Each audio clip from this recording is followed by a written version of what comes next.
Avanzamos con la jornada académica con la presentación precisamente de esta ponencia, o mejor conferencia, denominada Garantías Mobiliarias extendiendo la frontera del crédito cooperativo, a cargo de Diana Talero. Ella es consultora del Grupo Banco Mundial, abogada especializada en Derecho de Sociedades de la Pontificia Universidad Javeriana, con una sólida trayectoria de 18 años en la Superintendencia de Sociedades. Se desempeñó como asesora del superintendente por más de una década, también superintendente delegada para procedimientos mercantiles y coordinadora de liquidación obligatoria. Preside el Instituto Iberoamericano de Derecho Concursal, capítulo colombiano, y es miembro activo del Instituto Colombiano de Derecho Procesal. Bienvenida, Diana, usted tiene la palabra con su conferencia. Iniciamos.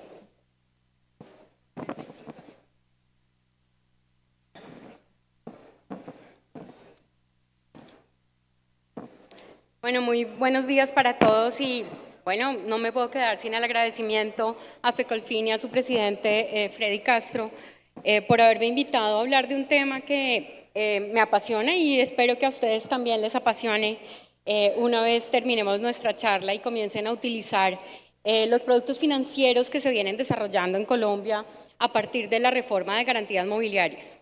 Esta es una oportunidad de demostrar en dónde vamos, ¿no? Porque en temas de productos financieros y en particular cuando hablamos de garantías mobiliarias, siempre tendemos a pensar que el único producto financiero es la prenda de vehículo, la prenda para adquisición de maquinaria, la prenda de establecimiento de comercio. Pues hace un poco más de 10 años, ya casi 12 años, Colombia entró dentro de una tal vez ola de reforma en lo que a productos financieros se refiere, y esto ligado a una política pública de mejoramiento de acceso al crédito para las micro, pequeñas y medianas empresas. Cuando recién empezábamos esta tarea de regulación y modificación de la ley,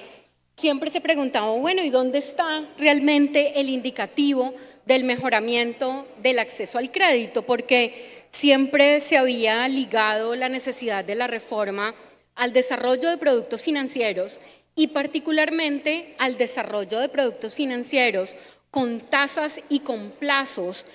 directamente diseñados para las micro y pequeñas empresas que, bueno, como todos sabemos, son el gran número de empresas que forma nuestro ecosistema económico.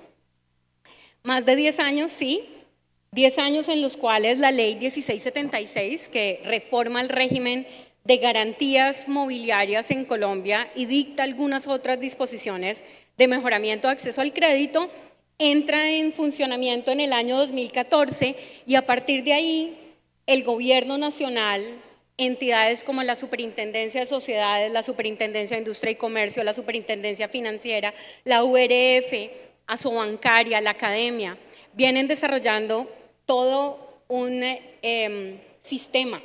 de garantías. La ley es el primer paso, pero a partir de allí la regulación complementaria, dentro de las cuales he escogido algunos de los hitos regulatorios que han desarrollado el régimen de garantías, pues han sido importantes para el establecimiento ya, como les decía, de un sistema de garantías. Tal vez el movimiento más interesante y más importante en lo que acceso al crédito de las micro y pequeñas empresas se refiere ha sido toda la regulación y ese tránsito que ha hecho Colombia hacia el establecimiento y masificación de la factura electrónica como título valor. Que como ustedes saben, pues la factura se convierte en el bien más líquido que pueden tener las empresas vendedoras de bienes y servicios para tener activos que puedan ser utilizados dentro de los productos financieros diseñados para apalancamiento de la operación del micro y pequeño empresario. Entonces, con desarrollo y con haber completado toda la regulación referida a martillo electrónico y factura electrónica, pues tenemos para el año 2022 y 2023 el ecosistema normativo listo para el desarrollo de los productos financieros.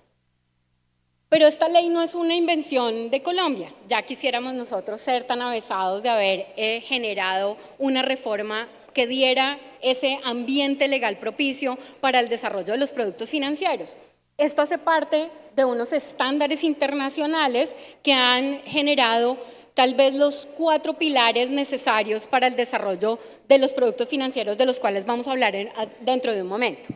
Lo primero es la creación de un sistema unitario o un sistema con un enfoque funcional de la garantía mobiliaria, en donde toda operación que tenga como efecto el otorgamiento de una garantía con un bien mueble, encubrimiento del cumplimiento de una obligación, es una garantía mobiliaria. No importa el sistema si se llama prenda, si se llama compra-venta con pacto de retroventa, compra-venta con reserva de dominio, leasing financiero, fiducia mercantil en garantía o con fines de garantía, cualquiera de estas operaciones que tenga el efecto de crear esa garantía es considerada una garantía mobiliaria. Y esto es súper importante porque la ley 1676, independientemente de la denominación contractual, o si el contrato de garantía se ha desarrollado en un contrato específicamente de garantía o a través de pactos o cláusulas, puede generar el derecho del acreedor garantizado a tener una garantía y aplicar la ley. La ampliación de bienes que pueden ser otorgados como garantía con la introducción de un concepto que vamos a ver un poquito más adelante, y es el concepto de bienes derivados y atribuibles. Los bienes derivados y atribuibles son bienes que surgen de un bien originalmente grabado, pero que se transforma física o jurídicamente y sobre el cual también recae la garantía. Podemos pasar de bienes corporales, como por ejemplo bienes incluidos dentro de un inventario, financiados a través de un producto financiero de financiación de inventarios, a los flujos futuros derivados de las ventas de ese inventario, el dinero en efectivo consignado en cuentas bancarias, que son parte de la garantía del acreedor garantizado. El eje central del sistema, que es el registro de garantías mobiliarias, hoy administrado por Confecámaras, el gremio de las cámaras de comercio, quien ha manejado este registro impecablemente desde hace más de 10 años, y les quiero decir que nosotros desde la Corporación Financiera Internacional del Grupo Banco Mundial consideramos que el registro colombiano es el mejor registro de garantías mobiliarias que existe en el mundo actualmente. Y ese registro de garantías no le otorga validez al contrato de garantía, sino que le otorga un derecho al acreedor garantizado, que es el derecho a la prelación, bajo una regla de certidumbre ligada al registro, primero en el tiempo, primero en el derecho, que genera ese derecho económico del acreedor garantizado frente a conflictos que puedan surgir con otros acreedores o con otros acreedores privilegiados del deudor dentro y por fuera de los procesos de insolvencia. Uno de esos procesos de insolvencia que tiene alto impacto hoy en algunos de los productos que ustedes tienen en su sector cooperativo, como la libranza, y que ya tendremos oportunidad de mencionar más adelante. Y tal vez el tema más innovador y que genera el mayor efecto hoy de la Ley de Garantías Mobiliarias, y es la introducción de los mecanismos de ejecución extrajudicial, a través de los cuales, sin tener que acudir a la jurisdicción, estamos desarrollando mecanismos a través de los cuales el acreedor puede pagarse la obligación garantizada con el bien objeto de la garantía o venderlo para, con el valor líquido de la recuperación, pagar el crédito. Como les decía, esto no es un asunto doméstico, esto no es un asunto nacional. Es un asunto que viene desarrollándose en estas reformas de los sistemas legales alrededor del mundo, en todos los continentes, y de los cuales Colombia es uno de sus mejores resultados. Colombia hace su reforma en la década del año 2010, particularmente en el 2013, y desarrolla toda la regulación complementaria, como ustedes vieron, durante los 10 años posteriores. El contrato de garantía ya es un contrato hecho a la medida, y es un contrato que se desarrolla y que tiene su desarrollo contractual basado en la naturaleza del bien dado en garantía, porque no es lo mismo dar una garantía sobre un vehículo que dar una garantía sobre una suma de dinero depositado en una cuenta, como tampoco lo es el mecanismo de ejecución que se usa para cobrar una garantía sobre un vehículo o una garantía sobre esos dineros depositados en la cuenta. Con lo cual, tal vez la clave del desarrollo de las garantías mobiliarias es el desarrollo del contrato de garantía. Yo siempre le digo a nuestros clientes y a las entidades financieras con las que trabajamos, el contrato de garantía es la puerta, la llave a obtener un buen producto financiero, una garantía eficaz y una garantía recuperable. Por lo tanto, ese contrato pues tiene que tener todas las características necesarias para que la garantía se pueda cobrar en el caso de un evento de incumplimiento, porque cuando se otorga un crédito o se adquiere una obligación, el riesgo ligado al cumplimiento de la obligación es un riesgo natural, es el riesgo de crédito para el cual la garantía mitiga efectivamente ese riesgo y cumple una labor de cobertura frente al acreedor garantizado. El contrato de garantía mobiliaria es una tipología contractual, aunque también se refiere a un concepto unitario, uniforme, como ya les había mencionado, de cualquier contrato que cumpla el efecto de generar una garantía para el acreedor con unos bienes. Quisiera utilizar esta diapositiva para que ustedes puedan ver cómo ha evolucionado el otorgamiento de garantías en Colombia en nuevos productos financieros durante los últimos 10 años. Por información del registro de garantías mobiliarias administrado por Confecámaras, hemos venido evolucionando de garantías sobre bienes corporales a garantías sobre bienes incorporales, que hoy son casi el 100% de los productos que utilizan garantías denominadas revolventes, en donde si bien se da una garantía sobre un bien originalmente grabado, en el concepto o en el uso del concepto de los bienes derivados y atribuibles, siempre terminamos en bienes más líquidos o inclusive en bienes incorporales. Y pasamos entonces a la evolución de los productos financieros que se desarrollan no solamente frente a financiación preventa, sino también frente a financiación postventa. Y productos financieros que van desde la financiación del establecimiento de comercio, del inventario, de los productos de la venta como las adquirencias o los flujos futuros, hasta productos postventa como el factoring y el confirming, que, como les mencionaba, con la evolución normativa de la factura electrónica como título valor, se convierte en uno de los bienes más usados o que deberían usarse con mayor frecuencia para el otorgamiento de crédito a las pequeñas y medianas empresas que tienen en las facturas electrónicas el bien más líquido que puede ser usado en operaciones de garantía. La cesión de derechos económicos, el financiamiento del inventario, la pignoración de adquirencias y se convierten y la financiación de inventario a través de el recaudo y ventas de plataformas digitales se convierten hoy en el pan de cada día. Y esto en el desarrollo y la evolución de los productos, como les mencionaba, desde los bienes originalmente grabados más corporales a los bienes más líquidos que pueden ser usados como garantía. Y aquí hay que mencionar tal vez la evolución del concepto de garantía mobiliaria, que pasa de ser un concepto de cobertura del incumplimiento a convertirse en un concepto de aseguramiento en el pago o de mejoramiento en el pago de la obligación, por cuanto hoy en muchos de estos productos financieros no solamente se establecen como garantía los bienes, sino que también se establecen garantías fuentes de pago con los bienes líquidos producto del concepto de bienes derivados y atribuibles, que permite entonces que sin que se dé un evento de incumplimiento, el deudor pague y amortice las obligaciones con sus acreedores a través de crédito tradicional, que se amortiza a un plazo, o a través del otorgamiento de líneas de crédito a los deudores garantes. En el ciclo productivo, estas garantías se desarrollan, como ya vimos, sobre un concepto de garantía revolvente,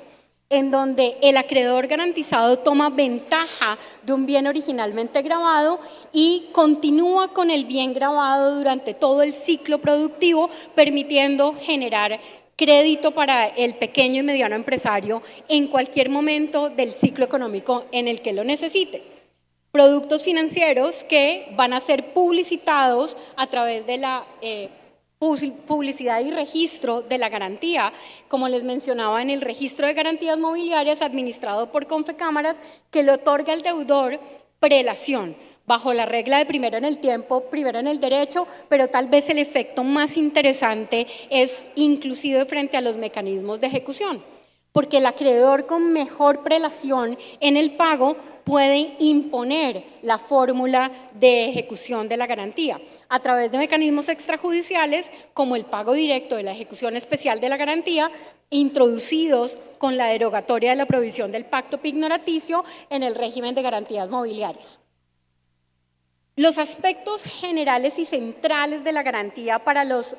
otorgadores de crédito, los prestamistas, son tener unas garantías que pueden extenderse a garantías líquidas, que pueden tener el control de los flujos futuros derivados de la operación comercial del deudor, generando una prelación y oponibilidad frente a terceros o acreedores concurrentes respecto de los mismos bienes dados en garantía y obtener una recuperación rápida en caso de un evento de incumplimiento o obtener una recuperación óptima cuando se establecen fuentes de pago. Con un impacto grande en la regulación prudencial, porque tanto la URF como la Superintendencia Financiera han diseñado el régimen de PDI o pérdida dado el incumplimiento, generando un régimen de provisiones adecuado al otorgamiento de garantías mobiliarias, en donde se asegura a través del establecimiento del producto financiero la recuperación. Los dos mecanismos que establece la ley para la ejecución de garantías, uno es el pago directo, que es un mecanismo voluntario, que es prácticamente el pacto comisorio que se conocía tradicionalmente derivado de las garantías en el derecho romano, pero que después fue prohibido en el derecho romano posclásico y que se mantuvo en nuestros sistemas económicos hasta su derogatoria a través de la Ley 1676 de 2013. Y la ejecución especial de la garantía, que es un procedimiento completamente virtualizado a cargo y de competencia de los centros de conciliación de las cámaras de comercio. Y aquí quiero mostrarles números, porque tener el cuento pero sin los números puede no generar los efectos deseados. Más de 247,000 procedimientos de ejecución por pago directo que ha cumplido con otro de los efectos de la Ley 1676 de la reforma, que era la descongestión judicial. Uno de los grandes problemas es siempre la ejecución judicial y la recuperación. Con la introducción de estos mecanismos, más de 247,000 acreedores han acudido a procedimientos extrajudiciales, en muchos casos recuperando el valor de la obligación garantizada, pero en muchos otros casos que también son deseables en un sistema económico, permitiendo la normalización de la obligación y evitar de esa forma la ejecución por parte del acreedor garantizado. El mecanismo obviamente más usado hoy es el pago directo, que es el mecanismo que han encontrado de manera óptima los proveedores de crédito garantizado para la adquisición de vehículo. Y hay que decirlo, durante estos 10 años de vigencia de la ley, el crédito que más ha usado el régimen de garantías mobiliarias ha sido el producto financiero para adquisición de vehículo, en donde hemos podido aprender a usar los mecanismos de ejecución. Hoy, el registro de garantías mobiliarias nos muestra más de 3,000 productos financieros sobre flujos futuros derivados de garantías sobre derechos económicos, pignoración de adquirencias, otros de estos productos financieros que ya he mencionado y que comienzan a ser otorgados de forma masiva, en particular por las entidades de otorgamiento del crédito. También hay que decirlo que hoy por hoy, y dada la tecnología, los proveedores de crédito que vienen tomando mayor ventaja en el uso del sistema son las fintech, sobre todo por la administración y monitoreo que pueden hacer de los bienes dados en garantía y de los flujos futuros derivados de la operación. El mecanismo de ejecución especial de la garantía, les mencionaba, es un procedimiento completamente virtualizado, que se inicia ante los centros de conciliación de las cámaras de comercio y que viene consolidándose por algunos de los proveedores de crédito más grandes del país. Entidades como el Banco de Vivienda ha venido tomando ventaja de manera masiva del uso de mecanismos extrajudiciales de cobro en productos financieros con garantía mobiliaria, en donde el procedimiento también se nutre de las facultades de utilización de los mecanismos alternativos de resolución de controversias, como la conciliación y el arbitraje, que vienen a ser parte del ecosistema de recuperación y de ejecución de las garantías mobiliarias.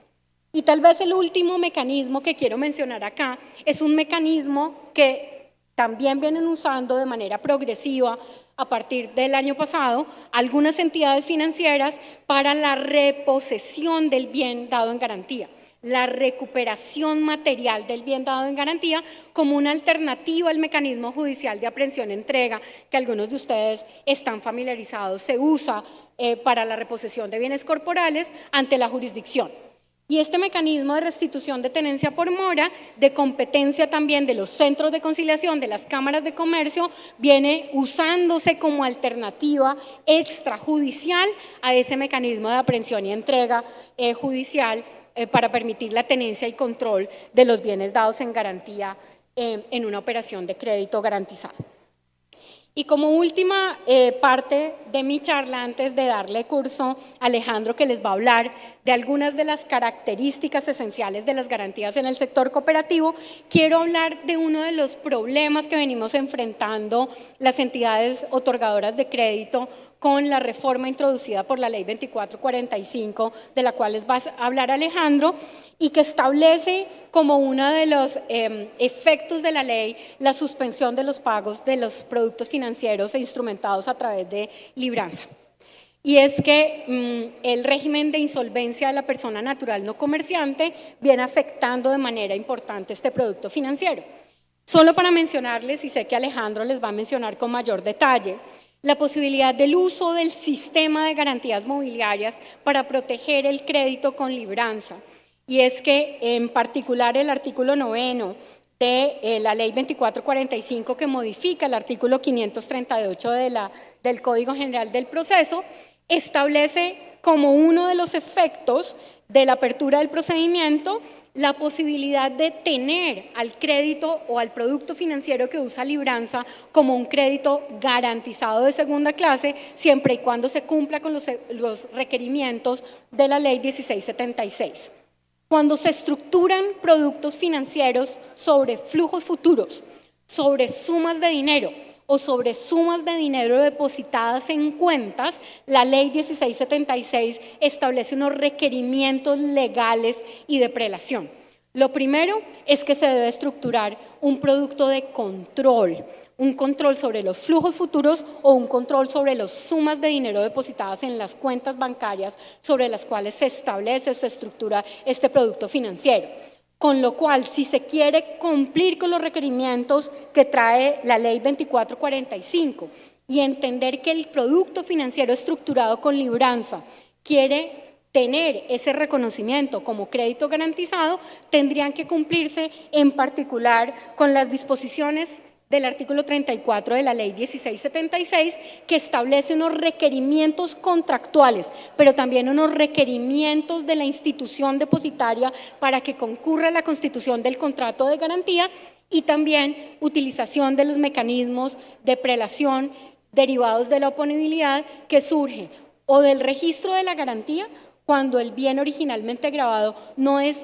directamente el derecho al pago sobre las sumas de dinero depositadas en las cuentas bancarias y el control que puede en todos los casos también publicitarse en el registro de garantías mobiliarias para obtener la oponibilidad, para obtener la prelación y para obtener, como lo dice la Ley 2445, los requerimientos para ser considerado acreedor garantizado en el marco de los procedimientos de insolvencia de la persona natural no comerciante. Creo que ya cumplí con mi tarea de darles el panorama actual del desarrollo de la Ley de Garantías Mobiliarias y ahora doy paso a Alejandro, que va a hacer algunos comentarios referidos a la propia ley.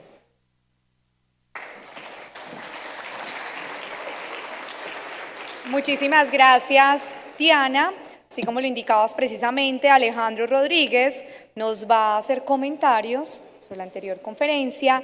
dirigidos a la perspectiva del cooperativismo con actividad financiera con relación a la presentación anterior. Antes de darte la palabra, Alejandro, quiero hacerte una presentación. Alejandro es socio director de ARZ y compañía, abogado del Externado de Colombia, cuenta con especializaciones en Derecho Financiero y Comercial de la Universidad del Rosario, también en Economía de la Universidad de los Andes y 2 maestrías internacionales en Banca y Mercados Financieros y también magíster en Derecho Económico de la Universidad Pontificia Javeriana. Ahora sí, Alejandro, quedamos atentos a tus comentarios. Dale, gracias. Bueno, está apagado. Ya.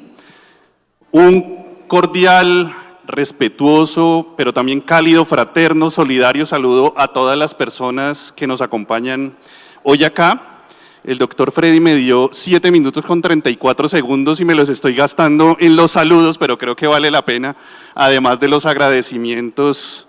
a todos ustedes y en especial a los directivos de FECOLFIN por permitirnos acompañarlos hoy acá.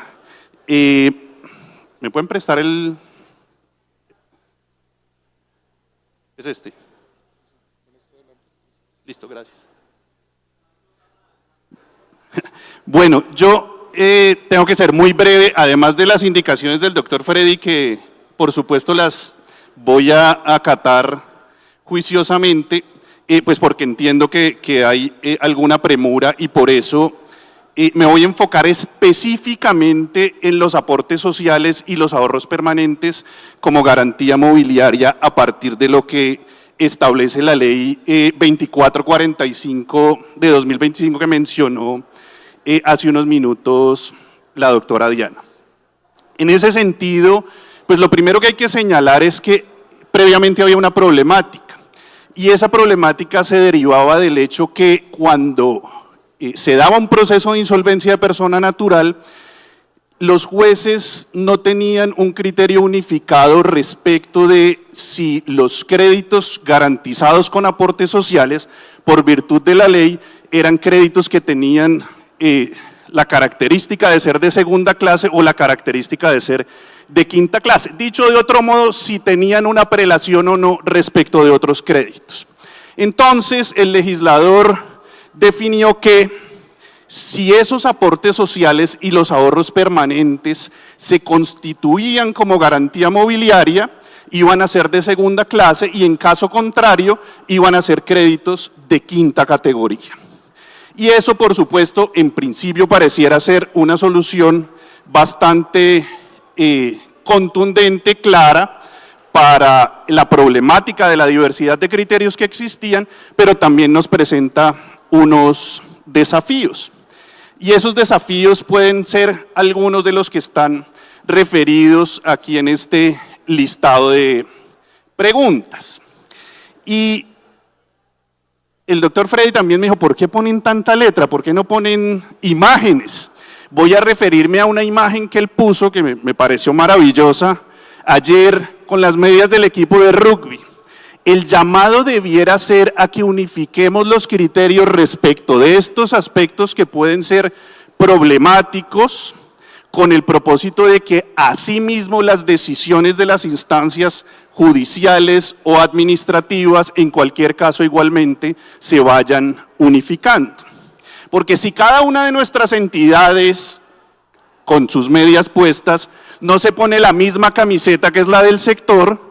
pues al final lo que va a suceder es que las decisiones van a ser igualmente dispersas, afectándonos a todos en lugar de generar un criterio que resulte además de eficiente, eficaz para el propósito del que estamos hablando en este caso, que es el propio de las garantías mobiliarias y el mejoramiento del crédito.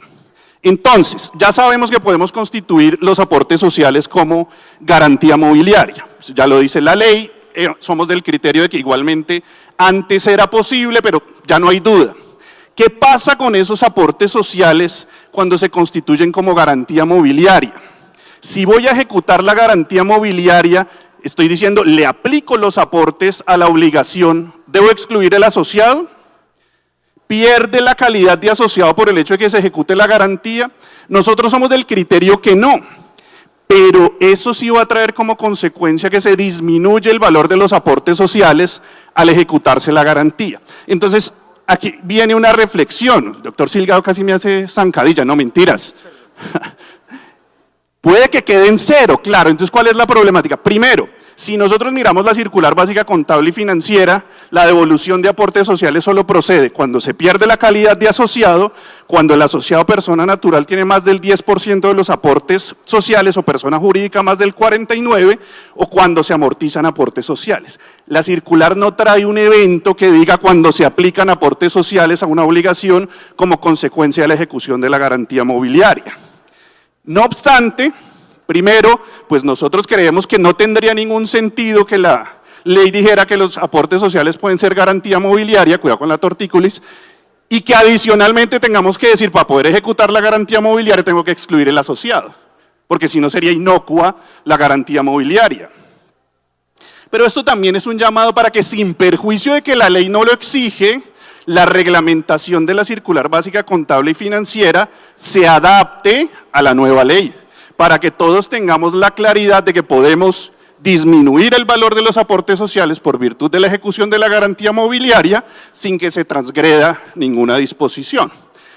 Ahora bien, puede ser que los aportes sociales queden en cero, efectivamente. ¿Nosotros qué perspectiva tenemos del tema? En primer lugar, la ley 79 del 88 establece que alguien